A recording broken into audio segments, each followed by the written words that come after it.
বন্ধুরা, সরাসরি চলে যাব আমার ফোনের সেটিংসে।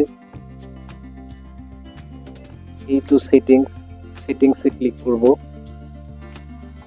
এইখান থেকে বন্ধুরা এই যে 1 নাম্বার নেটওয়ার্ক কানেকশন, এখানে ক্লিক করব।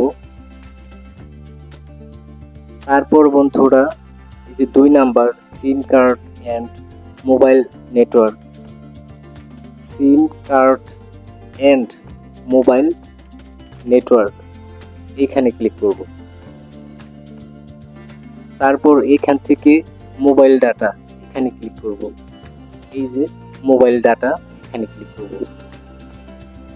এখান থেকে বন্ধুরা এই যে আপনারা দেখতে পাচ্ছেন আমার ওয়ানে এয়ারটেলে মোবাইল ডাটা দেওয়া আছে।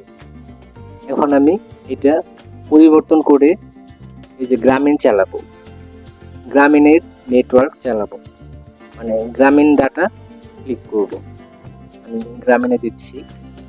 এই যে বন্ধুরা আপনারা ওই একটু উপর দিকে খেয়াল করুন যে আমার সিম ওয়ানে এয়ারটেল মোবাইল ডাটা দেওয়া আছে, আমি এখন গ্রামীণে দেব।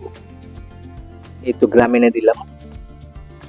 বন্ধুরা এই যে উপরে একটু খেয়াল করুন যে এখন আমার মোবাইল ডাটা গ্রামীণে 2 নাম্বারে দিয়েছি। আমার মোবাইল ডাটা এই যে 2 নাম্বার সিমে দিয়েছি।